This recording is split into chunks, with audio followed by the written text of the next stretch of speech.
Señoras y señores, bienvenidos a la hora 22. Gracias por estar con nosotros. En esta ocasión recibimos la visita de Matías Bosch. Matías Bosch, en los últimos tiempos, hemos visto, ha desempeñado un papel bastante importante en defensa de nosotros, los que cotizamos en la Seguridad Social, y también las personas que reciben de una u otra forma los servicios de la Ley 8701 de Seguridad Social en la República Dominicana. En estos momentos hay la intención en el Congreso Nacional de hacer una reforma que se ha denominado reforma integral al contenido de esta importante ley. Vamos a conversar en esta noche con Matías Bosch sobre el particular. Gracias por estar con nosotros. Muchísimas gracias, es un placer estar con ustedes. Matías, en el año 2001, que es cuando la Ley de Seguridad Social aparece en República Dominicana, hubo grandes expectativas. Te hago una pregunta bastante sencilla. ¿No se conocía la esencia de esa pieza tan importante y que hoy estamos viviendo o sufriendo? Has hecho la pregunta disparando a la diana, se puede decir, al blanco, porque lo que estamos viviendo hoy no es fruto de un error, de una mala implementación, de defectos que hay en la economía o en el mercado de trabajo o en la sociedad dominicana, o de una mala implementación, como a veces algunas voces quieren instalar. Lo que estamos sufriendo hoy es exactamente la esencia de esa ley. ¿Por qué? Porque esa ley es una mixtura, una combinación con algunos toques locales, sin duda, pero la referencia de esa ley es el modelo chileno y el modelo que se implanta en Colombia, de AFP y de ARS, convertir la salud y las pensiones en algo que la gente va a conseguir según sus condiciones individuales, según su ingreso, según su cuna, según si es hombre o es mujer, según su edad, según su estado de buena salud o no. Está a su suerte. Por lo tanto, es todo lo contrario a la seguridad social. La seguridad social es primero seguridad porque garantiza, da certidumbre, protege para todos, porque es un derecho además, y es social porque la sociedad te dice, no están los individuos cada uno a su suerte, sino que la sociedad, entre todos y todas, nos hacemos responsables de que todos tengamos esa protección. Entonces, fíjate, se toman esa referencia de Chile, de Colombia, se hace una combinación y ya se habían convertido en una receta del Banco Mundial, tanto para el tema de pensiones como para el tema de salud, en sus informes de los años 93, 94, 95. Y el mismo Banco Mundial, el Banco Interamericano de Desarrollo, el FMI y otras agencias en otros 31 países del mundo, solo 31 más, fue imponiendo esto como una receta, incluso condicionando a los países diciéndole, ¿quieres estos préstamos? Pues tienes que implementar esta ley. ¿Por qué? Porque les interesaba, primero, tener garantía de que los estados eran menos riesgosos financieramente. Entonces, una manera de hacerlo era que los estados privatizaran. Entonces, los estados, al no ser responsables de determinados recursos, sí, se hacían más confiables a la hora de endeudarse con ellos. Y segundo, ellos son los representantes de los grupos financieros transnacionales y les interesa fortalecer a esos grupos financieros donde quiera que vayan. Y así fue como se impuso. Por lo tanto, cada cosa que hemos vivido en estos 20 años es el resultado de una ley que está diseñada para que los individuos estén a su suerte, que en el caso de toda sociedad, más en una sociedad latinoamericana y más la dominicana, significa que la inmensa mayoría vive en la precariedad, porque para nadie es un secreto cuáles son los salarios que se pagan en República Dominicana, la condición humilde de la mayoría de nuestros hombres y mujeres, mientras 12 grupos financieros y empresariales que manejan las FP y ARS, usando un término coloquial, se forran en dinero con miles de millones de pesos todos los años. Y la gente dice, yo tengo derecho a la salud, sí, pero tu derecho a la salud es un plan básico. Yo tengo derecho a medicamentos, sí, pero 8,000 pesos nada más, no te vayas a creer tú. Yo tengo derecho a tal cobertura, sí, pero solo sí, solo sí, solo sí. Y todas las condicionalidades del mundo, que son prácticamente imposibles. Yo tengo derecho a una pensión, sí, pero si llegas a las 360 cotizaciones. ¿Y a cuánta? Bueno, a lo que dé. Pero ¿y ya cuánto va a llegar? Bueno, al 20% de tu salario, pero me voy a morir de hambre. Bueno, pero esa es tu cuenta individual.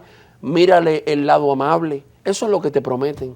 Esa ley tiene situaciones, en este aspecto la voy a calificar de penosa. Por ejemplo, un ejemplo penoso, voy a poner, yo hoy me retiro y mañana ya mi seguro de salud desaparece.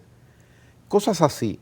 ¿Cómo es posible que nadie las tomara en cuenta al momento de determinarse que se implementaran? ¿Quién es que ha mirado para los lados? ¿El Estado? ¿Las asociaciones que deberían proteger a los consumidores? ¿Quién ha mirado para los lados? No es que han mirado para los lados, han mirado hacia donde es el objetivo de este sistema. O sea, no es por desconocimiento. No, por desconocimiento nada. Aquí se ha metido mucho dinero, ¿eh? Aquí hay que ver lo que se paga en esas instituciones, aquí hay que ver lo que se paga por esas consultorías, ¿eh? No. Aquí todos los que aparecen defendiendo esto lo facturan, ¿eh? Y en millones de pesos, ¿eh? No. Lo que pasa es que este es un modelo de renta. O sea, imagínate tú, las AFP se han llevado entre ganancias y utilidades, o sea, y los que llaman gastos generales y de administración, que no son los sueldos de la gente que trabaja ahí, porque la AFP tiene 1,000 empleados en total, 1,030 empleados, y los sueldos no son buenos, no. Las AFP entre ganancias y gastos generales se han llevado ya 70,000 millones de pesos, un monto similar a las RS, entre las dos, prácticamente 140,000 millones de pesos. Esas entidades no están mirando para otro lado, esas entidades están mirando para aquello para lo cual fueron creadas. Y así ocurre en Colombia, en Chile, en El Salvador. ¿Para qué hablar de los seguros médicos famosos en Estados Unidos? Mira, un país como Estados Unidos, la mayor potencia del mundo, que destina casi un 20% del PIB a la salud, las condiciones de salud que tiene. Muchos países de América Latina no tienen los equipos, la tecnología, los hospitales especializados para determinadas patologías que hay en Estados Unidos, pero como sistema de salud dan mucha más protección y mucha más dignidad a la gente que en Estados Unidos. ¿Por qué? Porque el dinero no está para la gente, el dinero está para las empresas que administran los seguros. Eso es lo que pasa. Entonces no miran para el lado, miran hacia el objetivo, que es obtener renta. ¿Y cómo obtienen renta? La gente tiene que saberlo, cómo obtienen renta las RS.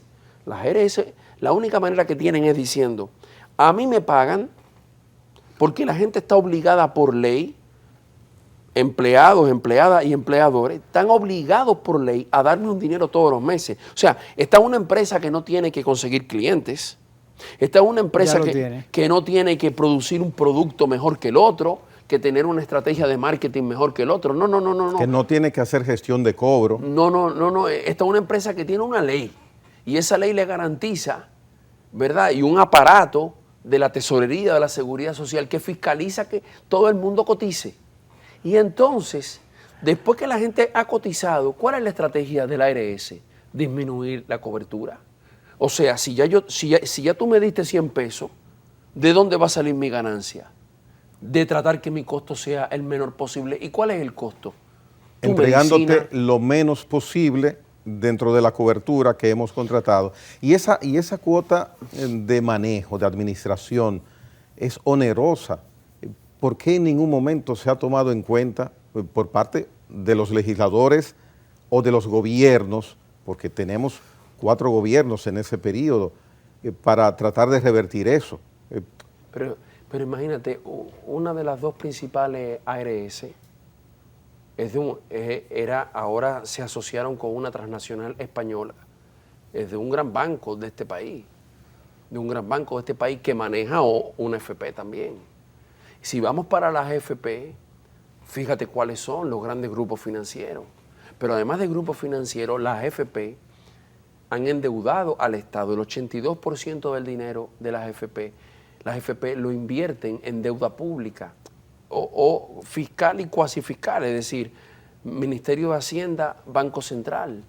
Entonces, ¿qué significa eso? Que las AFP se han convertido en un poder económico, pero no solamente, un poder político. Acreedores del gobierno. Porque son acreedores del Estado dominicano. Del Estado. Y en el caso de la ARS, el peso de esos grupos financieros, el calado que tienen, el nivel de vínculos que tienen, el nivel de dinero que manejan, es impresionante. Cada vez que una persona pase por un edificio de una AFP, por un edificio de una ARS, piense, ese edificio se construyó con el dinero que a mí me negaron para un medicamento, para un servicio, para una operación. Ese dinero fue el que le negaron a mi pariente para su pensión. Ese dinero fue el que le negaron para una cobertura en discapacidad. Eso es, así funciona esto que estamos comentando. Entonces, de nuevo, lo que ha estado pasando es además la consecuencia del secuestro de las instituciones. Estas entidades secuestran a las instituciones. La evidencia de esto, y lo hemos dicho en rueda de prensa, es la resolución. Dos evidencias tú tienes. La ley 1320 del año pasado sobre pensiones y la resolución 533-01 del Consejo de la Seguridad Social de este lunes. La ley 1320 le dijeron al país durante un año que era para disminuirle los ingresos y las ganancias a las AFP. Sí, celebramos y aplaudimos eso, no fue así. Hubo uno que a la semana le sacamos los cálculos y le dijimos, un momentico, esto no es verdad. Ustedes están diciendo que la comisión va a ser más pequeñita en el número, pero no va a ser sobre la misma base. La comisión se ha estado cobrando sobre un monto aquí. Ahora este va a ser un número mucho más pequeño, pero sobre un monto así. Oh. Por lo tanto, las ganancias, los ingresos van a ser mayores y las ganancias, por tanto, también van a ser mayores. Solo nos equivocamos en una cosa. No sabíamos que iba a haber una pandemia, que iba a hacer que se perdiera un 10% del PIB y que decreciera en un 10% el PIB, que se iban a perder más de 400.000 empleos, que se iban a perder más de 12.000 empleadores. Así todas las AFP ganaron más dinero. Mintieron al país durante un año para hacerle una ley a la medida, diciéndole que era un beneficio para la sociedad. Y mira la resolución del Consejo de la Seguridad Social. Presenta que va a aumentarle la tarifa muy merecido a los médicos y médicas y ayudantes que llevaban 15 años luchando por esto y que van a aumentar aún unas coberturas. Pero fíjate, el aumento que van a hacer para transferirle a las ARS por cada afiliado es de 160 pesos, un aumento de 160 pesos mensual. Pírrico. Parece poco, pero fíjate, dicen que es para unas coberturas, pero de esos 160 pesos, solo 13 pesos van para las nuevas coberturas. 52 pesos van para la tarifa de los médicos y médicas, 94 pesos van para las ARS. También ahí. O sea, la mayor parte del aumento de la cápita va para las ARS. ¿Qué significa eso? Unos 700 millones de pesos más cada mes para las ARS. Eso significa más de 8.000 millones de pesos más para las ARS al año. Significa que las ARS van a pasar de tener unos ingresos de unos 60.000 millones de pesos anuales a prácticamente 70.000 millones de pesos al año. O sea, las instituciones están también secuestradas, capturadas, porque es un sistema diseñado para que el garantizar no los derechos de las personas que están en la Constitución, sino el negocio de estas personas y vivir tranquilizando a la población con que se le buscará el bajadero cada cierto tiempo a cada problema que se presente y nos vamos a pasar 500 años. Y como dijo alguien sobre un tema, lo malo son los primeros 500 años, después todo va a funcionar muy bien. Mira, Matías, y frente a ese cuadro tan dramático y cargado de una situación de preocupación, sobre todo por la primera parte de esta exposición, los niveles de pobreza, de esperanza, de desesperanza, los niveles de sueldo en un país como este, el gran volumen de dinero que mueven entonces, que mueve el sector. ¿Cuál es la perspectiva que tú ves? Sobre todo, con un sistema político que se ha quebrado y lo ha entregado todo. Tremenda pregunta la tuya, que también podríamos retrotraernos a ese año 2001. En esos años, fines de los 90, año 2000, una persona como Rafael Alburquerque, de cuya seriedad profesional y ecuanimidad política nadie puede dudar, Rafael Alburquerque, ex vicepresidente, ministro de Trabajo, incluso con Joaquín Balaguer, dijo, esto no va a ser seguridad social, esto va a ser negocio seguro. Siempre lo enfrentó. Lo dijo así, lo dijo con mucha, exacto, siempre lo dijo, o sea, no es que, de nuevo, no es que no estaba advertido, y hay que ver lo que ya se veía venir en Chile y en otros países. Entonces la pregunta es, ¿cómo fue posible que esa ley se diera? La voluntad política. Fíjate, exacto. ¿Cómo es posible que a los 10 años, según la propia ley, a los 10 años esta ley tenía que ser revisada y no se revisó? ¿Cómo es posible que la ley dice que tiene que haber un seguro de desempleo, artículo 51, y no existe el seguro de desempleo? Qué importante hubiese sido. Para ahora, la ley dice que el dinero tendría que invertirse en actividades que generen empleo y dinamización económica y bienestar, entiéndase, vivienda, industria, agropecuaria, y sin embargo el 82% del dinero se invierte prestándole al Estado porque es la manera más, digámoslo así, parasitaria de ganar dinero. Si tú no das un golpe, tú cobras por una ley que obliga, que compulsivamente le cobra a las personas, y después tú lo que haces es agarrar el dinero y prestarle al único que nunca va a quebrar, con la gracia que ese dinero es de la propia gente, porque eso se paga de los impuestos de la gente y de la deuda pública que el Estado, ¿verdad?, adquiere para pagarle a ellos mismos. Entonces la pregunta es, un esquema pernicioso. Si todo esto ha pasado y nadie parece darse cuenta, y todavía el año pasado se le presenta al país como una gran victoria, una ley 1320, que va a bajarle las ganancias a la AFP, y se le miente descaradamente al país. Porque lo que hace la ley es todo lo contrario, aumentarle y garantizarle más ingresos y ganancias. ¿Qué podemos esperar? Lo que nosotros podemos esperar es que en el Congreso, en el Poder Ejecutivo, en el empresariado consciente de este país, que no es ese 0,1%, aquí el 95% de quienes cotizan son micro, pequeñas y medianas empresas. Aquí la inmensa mayoría del tejido empresarial es gente que tiene que fajarse.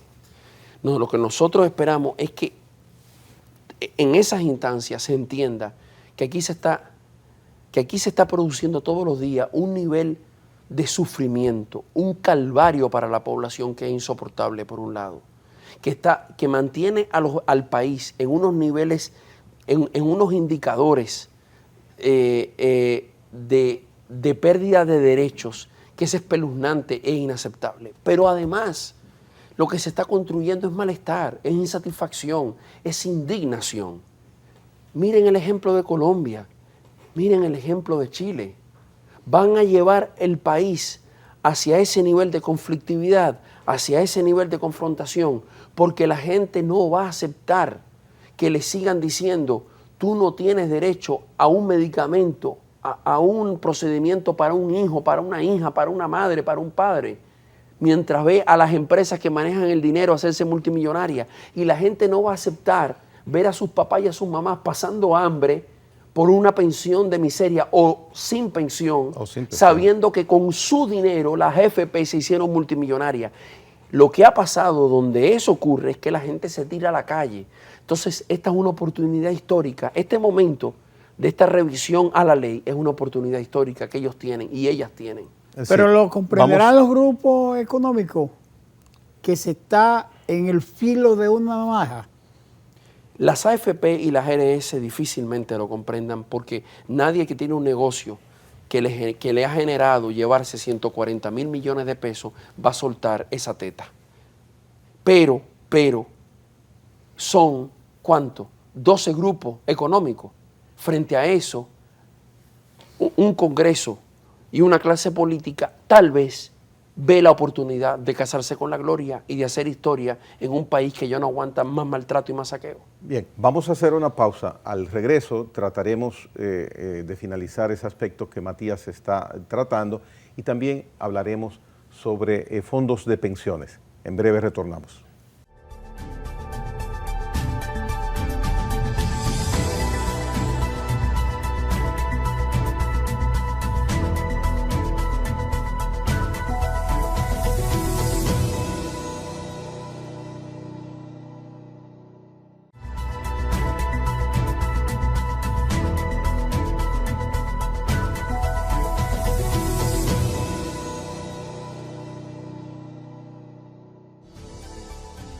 Bien, Matías, venías desarrollando un aspecto de esta ignominia que resulta en muchos aspectos el vivir con una ley de seguridad social aplicada de la forma que se está aplicando, y sería interesante que lo terminaras de desarrollar.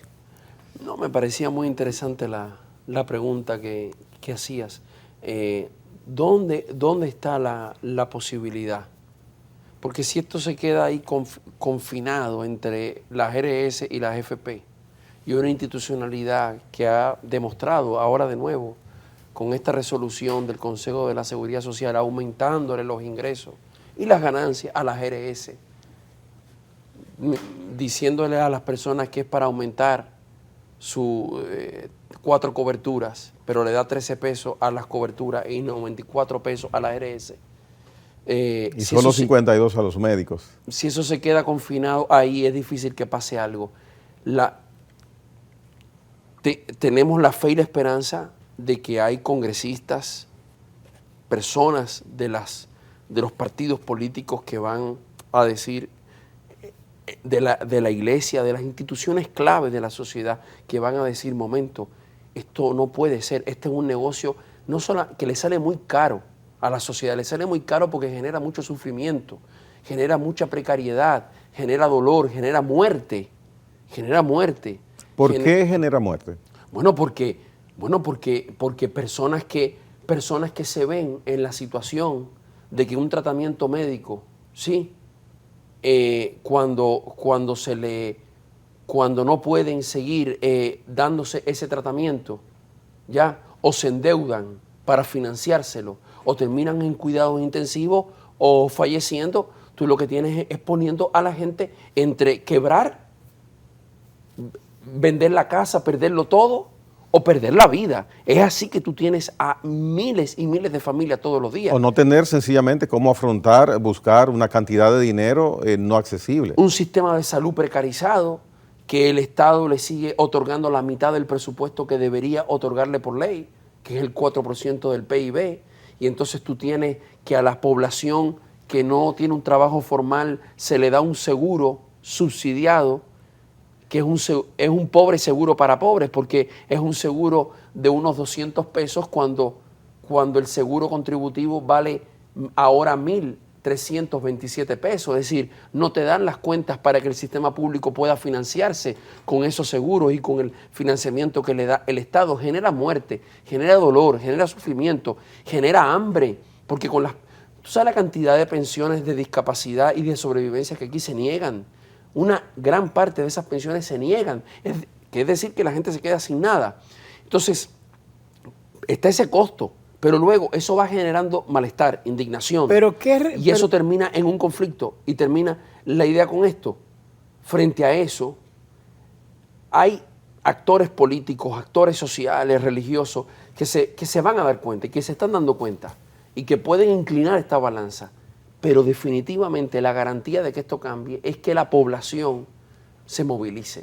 Y la acción que está tomando el Congreso, buscando la reforma que yo decía al inicio, de una reforma integral a la Ley de Seguridad Social, ¿qué conocimiento tienen esos legisladores de las comisiones de salud y de seguridad social que están tratando el tema, y los avances y el camino que ellos llevan en esos trabajos?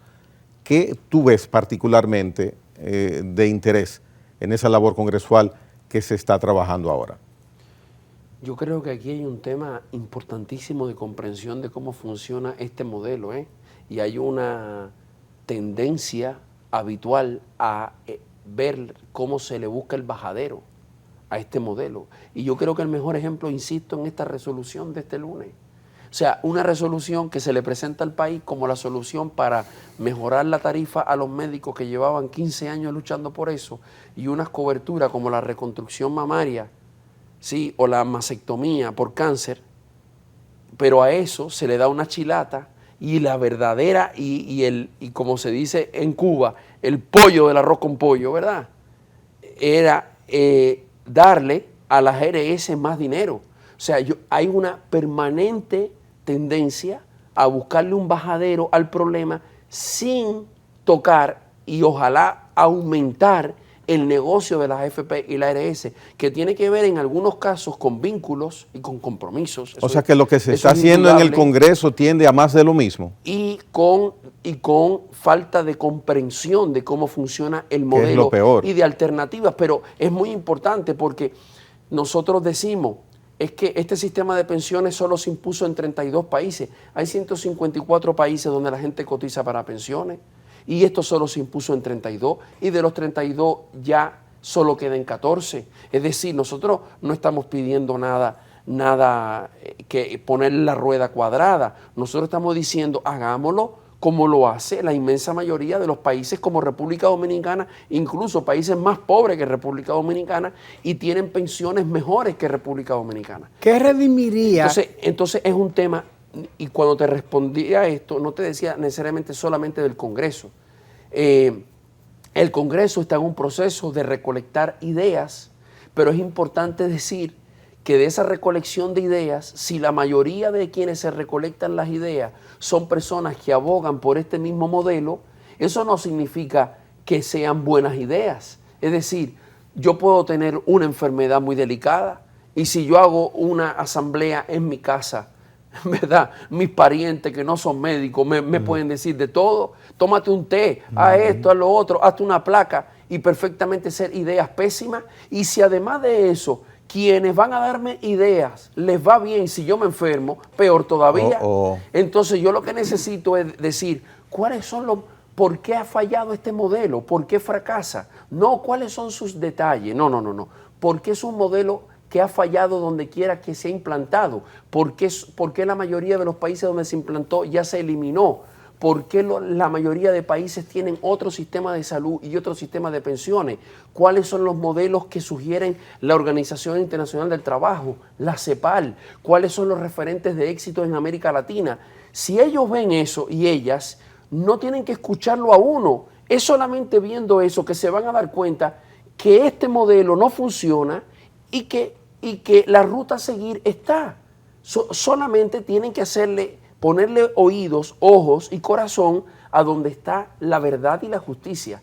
En esto no está. Yeah. En términos prácticos, porque realmente es un tema de mucha conflictividad, porque abraza el tema político y el tema económico, fundamentalmente. Y la parte social, que es la población. ¿Qué redimiría entonces esta inequidad entre esos dos sistemas? La única posibilidad que tiene un país de tener un sistema de pensiones y un sistema de salud es que quienes administran esos recursos, porque estamos hablando de cómo se administran los recursos, no tengan como finalidad obtener una ganancia, y la clave para obtener esa ganancia sea que la persona no tenga acceso efectivo a su derecho a la pensión y a la salud. Pero la defensa de la AFP, Matías, la defensa de la AFP permanentemente ha sido que si tú no tienes dinero en un cajero, no puedes buscar dinero en un cajero. Es decir, el tema del aporte. Eso se les derrumba. ¿Por qué se les derrumba? Porque mira, con la propia calculación... Que no es un acto de redención solo del Estado y del sector empresarial, sino que la capitalización individual es el diamante del sistema. Ahí está. Ellos necesitan las cuentas individuales porque esa es la figura que les permite a ellos utilizar los fondos de las cotizaciones que deberían ser para pensiones como un ahorro financiero para invertirlo.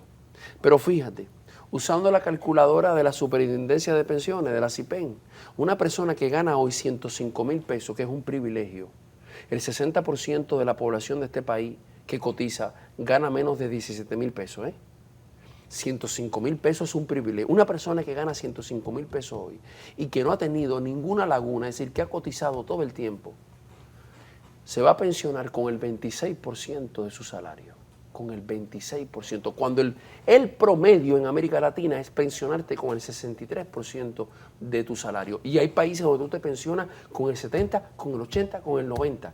O sea, el promedio de América Latina es 63%. Y aquí una persona que gana 105,000 pesos y no ha dejado de cotizar, se va a pensionar con el 26% de su salario. O sea, nosotros tenemos 2/3 menos porcentaje para pensión. La peor de América Latina.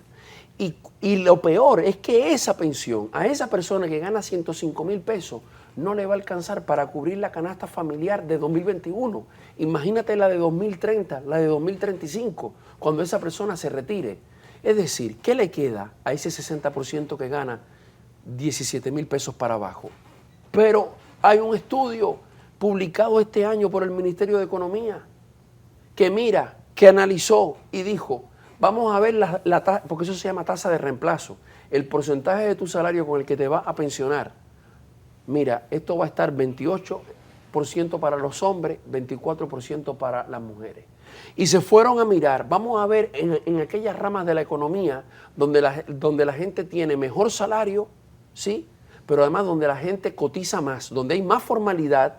Y la gente, porque esa es la otra, no, que tienen bajo salario y hay mucha informalidad y la gente cotiza poco. No, vámonos a ver la rama donde hay más formalidad y donde la gente ha hecho la mayoría de las cotizaciones. También van a ser porcentajes bajísimos de pensión. Y en Chile, pero en Chile la mitad de las personas que se han pensionado este año de sus cuentas individuales, en Chile, con una economía más grande, con salarios mayores, con un salario mínimo mucho más alto, con más formalidad, la mitad de las personas que se han pensionado en este año, solo contando este año en Chile, de sus cuentas individuales, se han pensionado por debajo de la línea de pobreza. Por debajo de la línea de pobreza.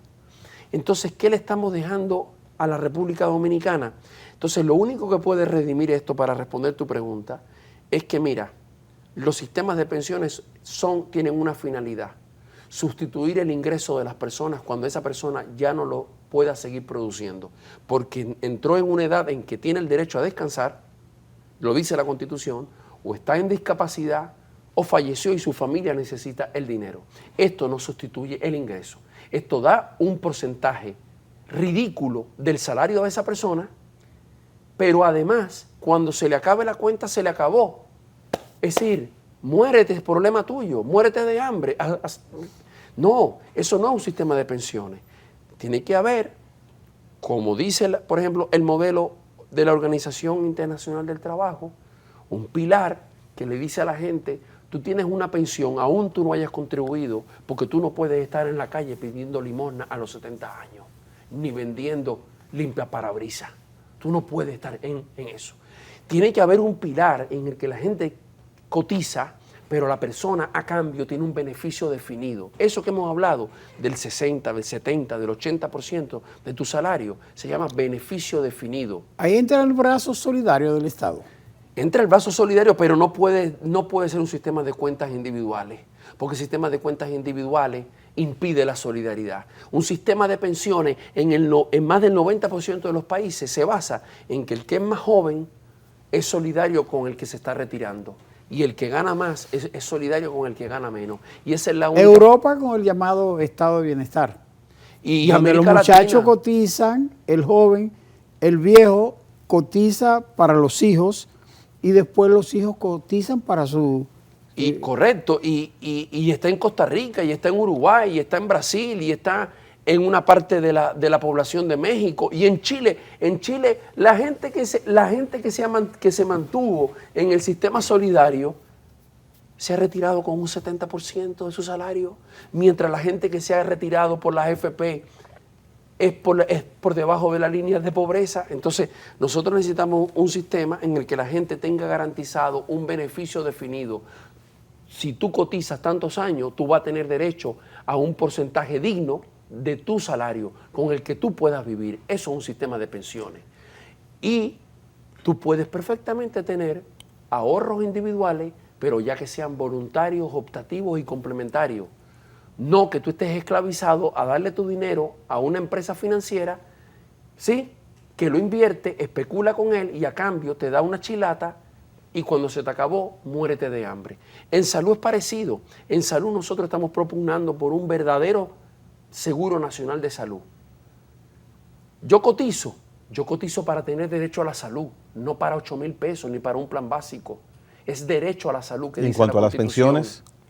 ¿Y en cuanto a las pensiones? Bueno, en cuanto a las pensiones, un sistema de pensiones de un ente que no sea un ente financiero privado, que establezca beneficios definidos según años de cotización y que coloque los incentivos para que la mayor cantidad posible de personas coticen, pero que tenga un beneficio definido, porque si yo no tengo un beneficio definido, ¿para qué me quitan mi dinero? Entonces lo que tenemos, ¿para darme una miseria? Lo que tenemos es que gestionar como sociedad que esas empresas financieras salgan del escenario de administrar pensiones y salud. ¿Cómo se lograría eso? Se podrán convertir, como se logró en muchos países. Ya te dije que solo se impuso en 32 países y de esos 32, en 18 ya se eliminó. Es decir, esas empresas se reconvierten y pueden ser empresas, total, son de los mismos grupos financieros, que manejen cuentas voluntarias. Ah, mira, yo tengo un excedente todos los meses, yo quiero ponerlo para mi retiro. Perfecto, tú lo puedes hacer, pero mi contribución obligatoria por ley tiene que ser para garantizarme una verdadera pensión. ¿Cómo gestionar ese propósito entonces? Y entonces, ese Seguro Nacional de Salud tiene que eliminar algo, que es el plan básico. Un Seguro Nacional de Salud tiene el deber de garantizarle a las personas, está en la Constitución, tiene que garantizarle a las personas, sin ciudadanos de segunda, ni de tercera, ni de cuarta, a todos y todas por igual, que tienen derecho a todos los medicamentos y a todos los procedimientos que un facultativo les indique. Y que no desaparezca esa cobertura cuando yo me pensione. No puede ser. Que es nuestro esquema. Claro, porque ya tú además, para la GRS, por ejemplo, cuando tú llegas a los 65 años, tú eres muy riesgoso. Recuerden que las GRS no son seguros de salud, se llaman administradoras de riesgo de salud. Para las GRS, nosotros somos un riesgo. ¿Cuál riesgo? El de pagar.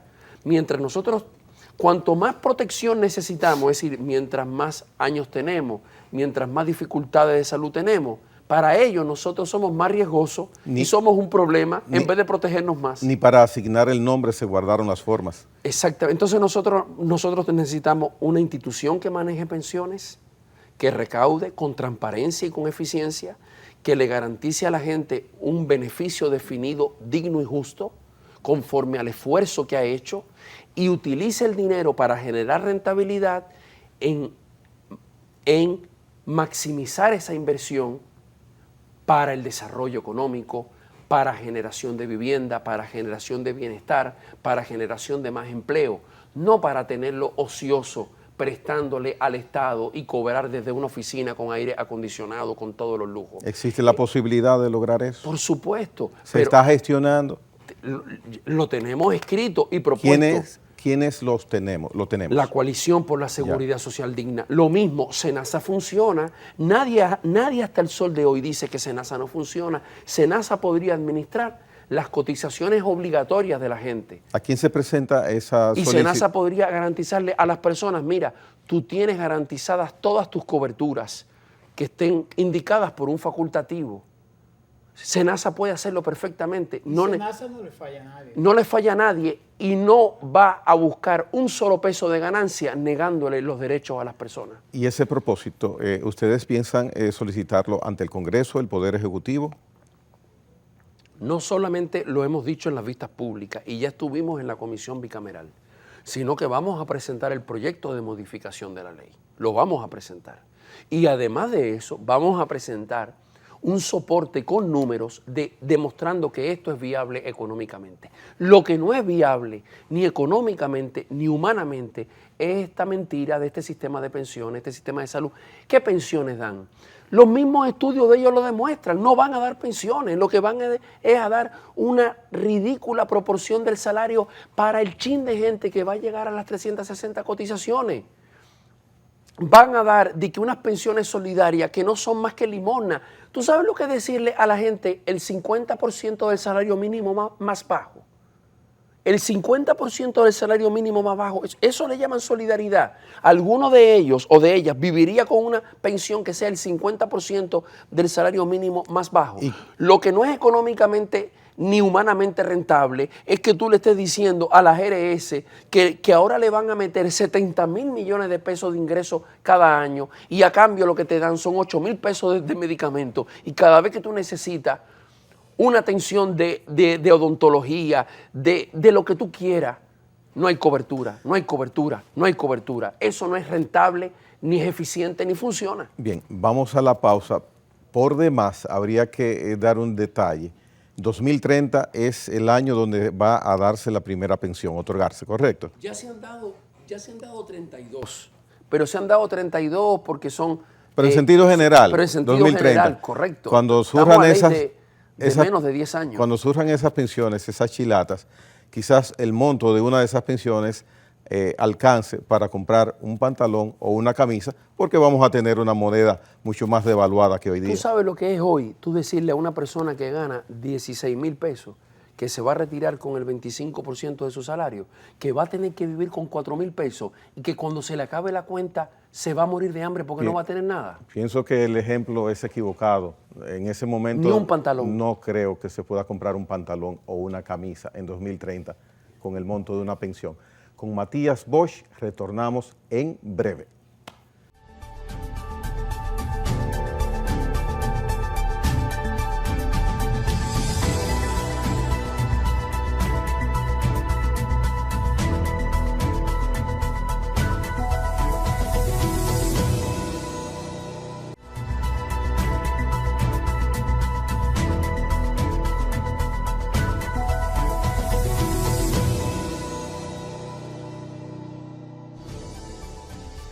Bien, llegamos a la parte final del programa. Matías Bosch, en un sistema presidencialista como el que existe en República Dominicana, con una necesidad tan imperiosa de que estemos mejor protegidos, tanto en cobertura de salud como en planes de pensión, ¿el presidente de la República podría determinar que esa situación gire en el mejor sentido de la palabra si tuviese la voluntad política o la decisión de intervenir directamente para tratar de que los afiliados tengan un mejor futuro? Me voy a remitir al documento que ha circulado de las ideas para las 12 reformas. Las últimas páginas, páginas 62 a 69, son salud y seguridad social. Pero eso no es oficial. Ese documento ha sido desmentido por lo menos. Pero es un documento, sí, pero la verdad es que nosotros incluso indagamos y es un documento que ha sido trabajado por las instancias, por instancias. No hablo de la reforma fiscal, hablo de las 12, de las ideas para las 12 reformas. Bien, de acuerdo, adelante. Y no se plantea ningún cambio, nada que tiene que ver con cómo se resuelve el calvario que viven los dominicanos y dominicanas de saber que no tienen derecho a la salud, ni tienen derecho a las pensiones, ni tienen derecho a la protección en la enfermedad o en el accidente de trabajo. No hay ninguna propuesta de cambio para resolver los problemas que afectan la vida de las personas. Y eso, por la pregunta anterior que me hacía, esta es la pregunta: ¿el sistema político dominicano se está dando cuenta de lo que pasa? Capacidad tienen, no me cabe ninguna duda. Se están dando cuenta, están mirando el país en que estamos, se están dando cuenta que en la pandemia, en la indignación que ha provocado, que en 2020 se perdieron más de 400,000 empleos, se perdieron más de 12,000 empleadores y las ARS casi triplicaron sus ganancias y las AFP tuvieron más ganancias que en años anteriores sin crisis y que con ese dinero se pudieron haber financiado más de 1 millón de subsidios FASE, quédate en casa para ti. Se pudieron haber financiado casi 4 millones de pruebas COVID y ese dinero fueron ganancias para las ARS y las FP. Y que mientras el país estaba buscando ventiladores, vacunas, etc., mientras a la gente le negaban la prueba COVID, nosotros le subsidiamos a las ARS las pruebas COVID, el seguro de la gente que entró en fase, los internamientos de las personas con COVID. Es decir, el mundo al revés. La gente ha visto que necesita dinero, que perdió el trabajo, que perdió el ingreso y que las AFP manejan su dinero, que le prometieron que era su libretica, esa otra de las promesas. No, este va a ser tu dinero. Y cuando la gente necesita su dinero le dicen no, porque vas a crear el caos en la economía. Esto es un golpe de Estado macroeconómico. La gente está muy indignada. Entonces la pregunta es, los estamentos como el Poder Ejecutivo, el Congreso Nacional y los liderazgos de partidos están viendo las precariedades que sufre la gente y el nivel de malestar y de indignación que tiene la gente. Este sistema ya no admite más parches, este sistema ya no admite más bajaderos, maquillaje, ni después lo arreglamos. Lo que ha pasado con esta resolución lo confirma. Cada vez que van a hacer algo terminan llevándole más dinero a las ARS y a las FP. Por eso, de nuevo, la clave está en la movilización de la gente. Nosotros lo hemos dicho, la Coalición por la Seguridad Social Digna es un espacio de articulación, de organizaciones, de los municipios, de las provincias y de la gente independiente. Porque es la movilización y la activación de la gente en la calle, en las redes, en sus espacios de estudio, de trabajo, lo que va a cambiar esto. Esto es un tema del 99.99%. Claro. Fíjate, esto no distingue si tú eres hombre o eres mujer. Si eres joven o eres un adulto mayor. Si eres del partido A o del partido Z. Esto no distingue incluso si eres empleador o empleado o empleada. Esto afecta a todo el mundo por igual. Y si no te afecta a ti ahora mismo, le afecta a tu familiar, a tu vecino o a tu amiga. Le afecta a todos. Pero de todas maneras... Ese 99.99% es el que puede transformar esto haciendo presión sobre los legisladores, haciendo presión sobre el Poder Ejecutivo y manifestando su voluntad de que esto tiene que cambiar. Pero de todas maneras, Matías, parecería ser que el liderazgo político de la República Dominicana no se da cuenta de lo que está pasando respecto a eso. Porque es una negación de la parte social con una situación de crisis muy presionada por todo lo que ha pasado, la pérdida del empleo, el tema de la salud, todas las empresas que se fueron abajo y todos los empleos que se fueron abajo. Lo que habría que ver es si el liderazgo político que en una coyuntura lo usa, es decir, en una campaña electoral, se compromete o se asume un nivel de responsabilidad, asumiendo que el país realmente está en una situación... Hay algunas declaraciones que hablan a favor de la entrega del 30% de las cuentas individuales a sus dueños legítimos, que lo pidan. Pero no hay una, hasta ahora, sola posición de los liderazgos de partidos diciendo nosotros hemos asumido que este sistema fracasó aquí, fracasó donde quiera que se impuso. Le dan de lado. En la mayoría se cambió y ya es tiempo de cambiarlo porque esto ya no aguanta más. Y esto nos genera una crisis humana, una crisis familiar, una crisis social, pero además nos va a crear una crisis económica y política muy seria cuando esto estalle. ¿No sería que no quieren desmontar esas grandes cantidades de dinero? No se puede afilar cuchillo para la propia garganta, eso no se debe hacer. Los principales interesados en que este país no pierda gobernabilidad y estabilidad es quienes lo administran. El empresariado sensato de este país también tiene que pensarlo seriamente. ¿Y amenaza realmente la gobernabilidad? Bueno, pero nada más hay que ver lo que pasó en Colombia y lo que pasó en Chile. El nivel de descontento de la gente, el nivel de indignación, cuando tú la pones a sufrir, cuando tú la pones a morirse, cuando la pones... Mucho ha aguantado la gente en los hospitales, en las clínicas, en las farmacias, en los consultorios médicos. Mucho ha aguantado la gente que le dicen que no tiene su pensión por discapacidad, que su dinero se lo va a quedar la AFP. Mucho ha soportado la gente. Entonces, miremos algo. El 4%, ¿cómo se logró? Con la movilización social. Democrática, pacífica, cívica. La Marcha Verde logró marcar un antes y un después en el tema de la corrupción y la impunidad. Nosotros apostamos a eso, pero es muy importante que los sectores sensatos de poder de este país se den cuenta que no pueden llevar esta situación al límite, porque la gente, el ser humano, así como se lanza al mar o cruza desiertos cuando no ve qué comer, cuando se da cuenta que una élite ha abusado y se ha enriquecido a costa de su sufrimiento, no aguanta y se lanza. Evitemos eso. Matías se tomaría un cafecito, con Kirsi Jaque. Matías se toma un cafecito con quien haya que tomárselo para que cambiemos este sistema y para que veamos que es necesario, imperativo. En primer lugar, éticamente, es necesario e imperativo. Y por una razón, déjame decirte esto, patriótica, por una razón de constitucionalidad, por una razón cívica, por una razón de paz social y de derechos fundamentales que están en la Constitución. Yo estoy seguro que cuando uno hable de eso, el 99.99% de las personas sabe que está hablando de algo muy sagrado, que hay que proteger y preservar. Bien, en esta noche hemos tenido la participación de una persona que verdaderamente ha planteado la situación que vive el ser humano aquí en República Dominicana, que necesariamente necesita los servicios de una salud y un sistema de salud y también de un sistema de pensiones para su vejez. Él es Matías Bosch, quien ha desmenuzado de manera precisa, clara y contundente este escenario que hoy vivimos los dominicanos. Agradecemos tu presencia acá. Muchas gracias. Bien, señores, hasta la próxima.